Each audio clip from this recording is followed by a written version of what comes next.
Who killed Marielle Franco? That was the question splayed across Brazil and the world over the past year.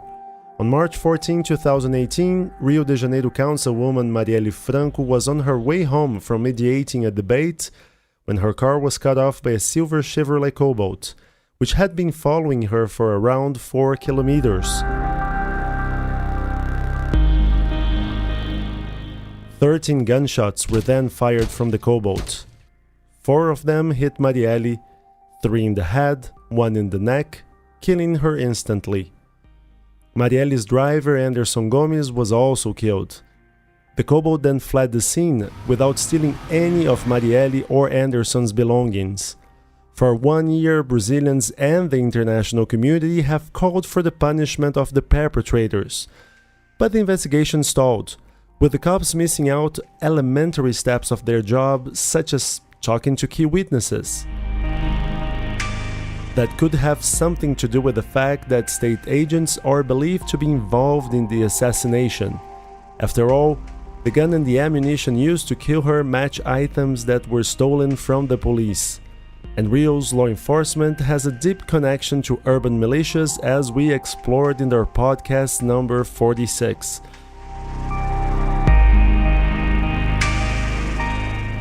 For 1 year, it seemed that the Marielle Franco case would never move forward. That is, until this week, when the first suspects were arrested by the police.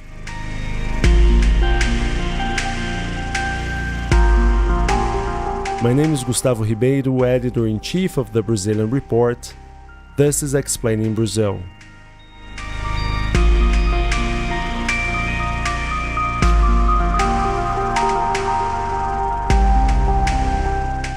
Maria Marta Bruno, you are the Brazilian Report's Rio de Janeiro-based journalist. Usually you're the producer of this show, and today we finally get to have you joining us. Hi Gustavo, thanks for having me today. Maria, who was Marielle Franco? Marielle Franco was a rare type of politician, Gustavo. First, she was a woman. She was a black woman in a same-sex marriage, and she was in a favela, which are Rio slums. She lived in a large favela right next to the international airport of Rio. So if you're a visitor coming to the city, you can't avoid seeing Favela da Maré, which was the place where Marielle was born and raised. So, black woman, LGBT, not exactly your usual combo for someone in public office in Brazil, right? No, not at all. She was part of the so-called intellectuals from the favela, a group of students from peripheral areas who managed to gain admission to the city's top university. She studied sociology at Rio's Catholic University thanks to a full scholarship, and later finished her master's degree in public administration from the Fluminense Federal University, another very prominent institution from here. Her research, if I'm not wrong, was about Rio's policy to pacify gang-dominated favelas, right? Yes, the UPP, Unidades de Polícia Pacificadoras. Her dissertation is being published into a book now, and it's been considered a very good analysis of why the policy had initial success, but ultimately failed, with cops who were stationed in the favelas becoming increasingly more violent and also corrupt. But her work offers a complex analysis, and it doesn't take sides against the police. To sum it up, it is what an academic work should be. Precisely. And this interest in what's going on inside the favela or how violence affects peripheral communities was a big part of her political life, and that's why she was murdered. Yes, Marielle Franco pissed off a lot of people and a lot of powerful people in Rio. She tried to expose the actions of the urban militias, how they are controlling land ownership in many parts of town and other public services that are not provided by the state, such as gas and cable TV, basic services, transportations too. And all signs point to an assassination by people with interested siding with the militias.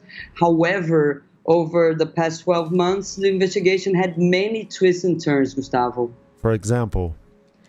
For example, when some of the most powerful former Rio lawmakers were arrested last year, they were also accused of being involved in the crime, as they were fierce political adversaries of left-wing Congressman Marcelo Freixo.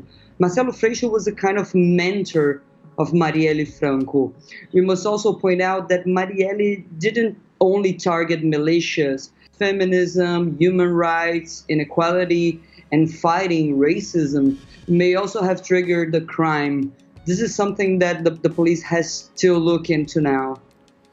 And for 1 year, we didn't find out much about who committed the crime until today, March 12th.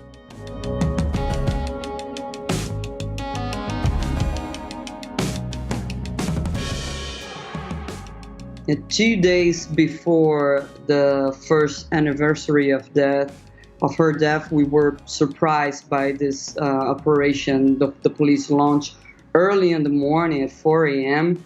And they carry out dozens of search and seize warrants and arrested two former cops. One of them named Rony Lessa, and the other is Elcio Queiroz. Lessa is believed to have been the gunman who shot Marielle, and Elcio is accused of being the driver of the getaway car. And how did the cops get to these two men? It was a highly complex investigation, Gustavo. Over 33,000 phone lines were scrutinized by the police. Over 300 were bugged. There were 230 witnesses heard, and the case files amount to 760 gigabytes of hardware space. So it wasn't like the police were rushing to get their man. They have zeroed in on Rony Lessa after noting that he monitored Marielle Franco's day-to-day schedule online. He also did the same with her mentor, Marcelo Freixo. He was also the victim of an assassination attempt in April last year, which the investigators believe it was an attempt to shut him up. By the people who ordered the murder. Exactly. And who are those people? That's the million-dollar question, Gustavo. We still don't know, and today the police chief officer said that this is the primary goal of the second phase of the investigation. What seems to be the case for now is that the group that carried out the assassination is the so-called Office of Crime, an urban militia. It is a very secretive, deadly hit squad operated by cops and former cops. And in this case, that classic investigatory advice to follow the money might be tricky, right? Sure. The Office of Crime was apparently hired on the deep web, which is how we call parts of the web which are not indexed by Google and other search engines. And do authorities have a plan to get those who committed the murder? Well, Rio's new governor, Wilson Witzel, said he hopes those two former cops that were arrested today will flip and collaborate with investigators, which is not the easiest thing. We know in their line of work, turning informant could cost them their lives. We know that. Maria, before I let you go, we have to address an important issue. The president's family has been cited in this investigation. That's quite a coincidence, wasn't it? Rony Lessa, who the police believe was the gunman, he lives in the same housing complex as President Jair Bolsonaro and his son, Carlos Bolsonaro. This is in the west part of Rio. And according to the lead investigator of the case, Lessa's daughter dated one of the president's sons, and of yet we don't know which one of them. There are 3 Bolsonaro kids. And right now, that's the only thing we can say about the president's family in this case, right? I mean, it would be irresponsible for us to jump into any conclusions at this moment. Yeah, sure, because those housing complex in Barra da Tijuca, this neighborhood, they're very big. They're huge areas. And of course, the fact that you have a neighborhood in the same area where you live doesn't mean that you're friends with this person. So we have to be absolutely cautious with that. Maria, thank you very much. Thank you, Gustavo.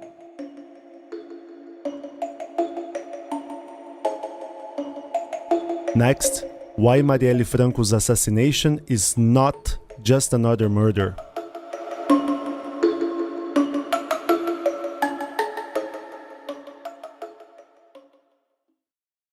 This podcast is supported by FastHelp.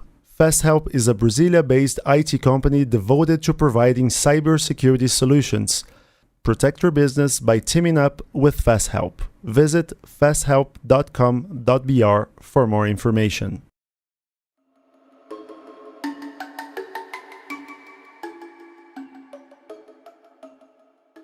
Esse medo, esse desespero é onde a gente chora porque corta na nossa carne. A iminência do confronto a qualquer hora.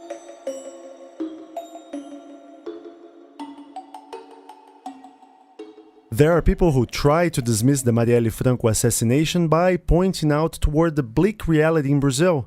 Every year, almost 60,000 people are murdered in the country. So what's so different about Marielle Franco? To talk about that, we reached out to Margaret Huang, Executive Director at Amnesty International USA. She came to Brazil for the anniversary of Marielle Franco's death and talked to me hours before the newest developments in the investigation.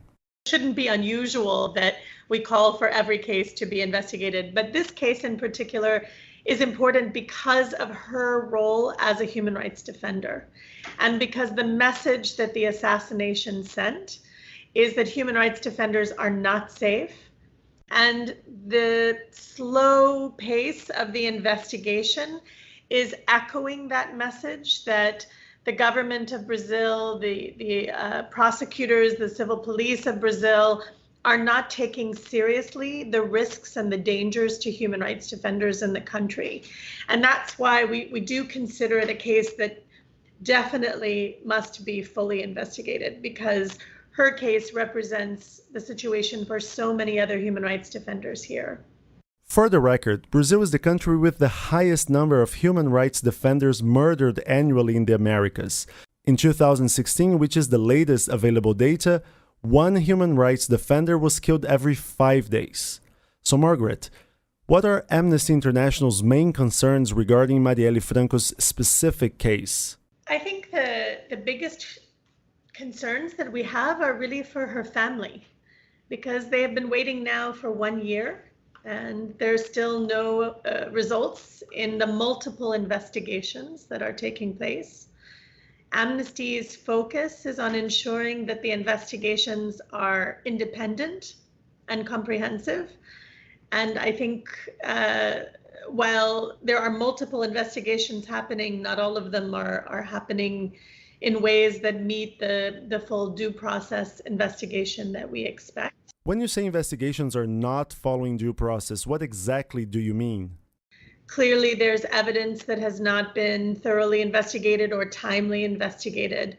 And even communications with the family have been really quite slow, which is strange, given that the family might have a lot to offer in the investigation. So that's what we mean. There are things that both the civil police and the general prosecutor's offices can do to ensure that the family is getting the information that they deserve as the family of the victim, but also to share out the results of the investigation with a wider audience. And as you can tell by my presence here, the global movement of Amnesty is really quite focused on this case as something that lifts up the situation of human rights defenders, particularly in Brazil, but across the Americas more broadly. For us, this is a very emblematic case. And so the lack of progress in the investigations is alarming for us. Amnesty International defends external oversight on this investigation, but state agents are suspected of being involved in the crime.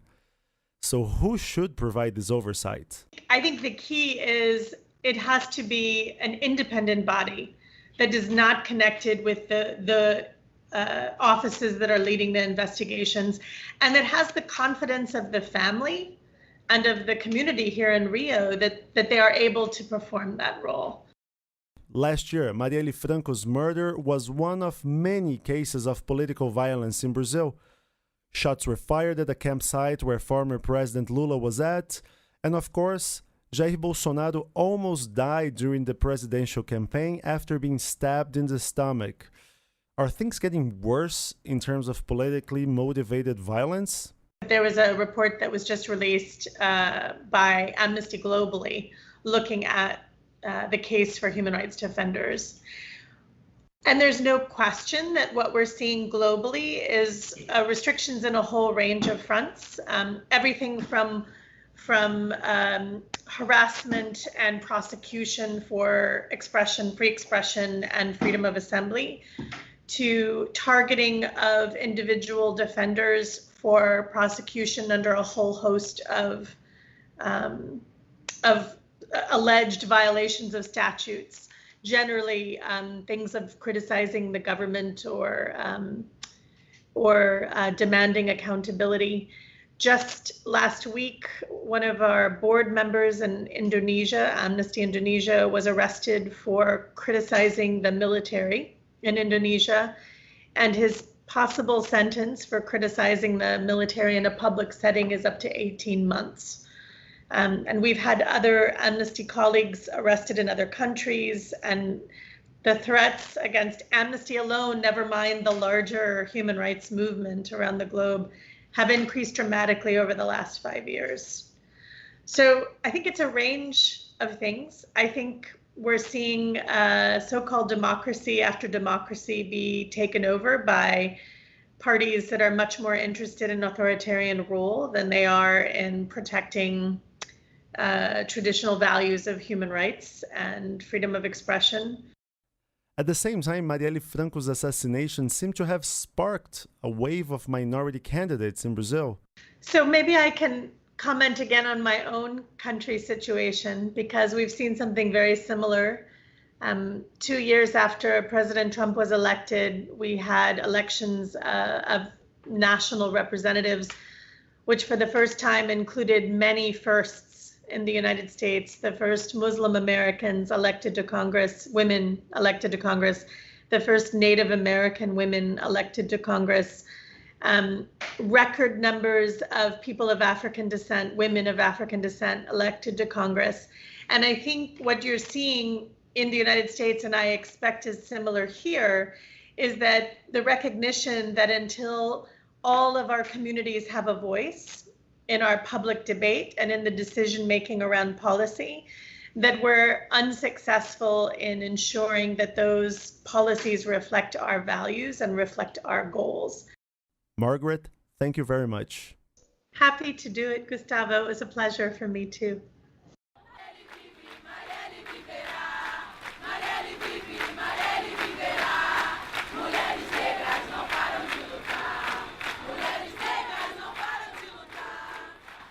This podcast was written and prepared by me, Gustavo Ribeiro. Maria Marta Bruno produced this show. Iwan Marshall edits the final script. If you like this podcast, rate us on whatever platform you may be listening to Explaining Brazil. It takes only a second, but it is really important for us. And take a look at our website. It's Brazilian.report. Every day we have new content about Brazilian politics, finance, and society. We've also got exclusive newsletter services if you want to be briefed about what's going on in Brazil before starting your day. Subscribe now for a free trial and enjoy all of our content for 7 days. And it's really free. You don't have to submit any credit card information whatsoever. You can also follow us on Facebook and Twitter. Our handle is @BrazilianReport. That's all for now. See you next week.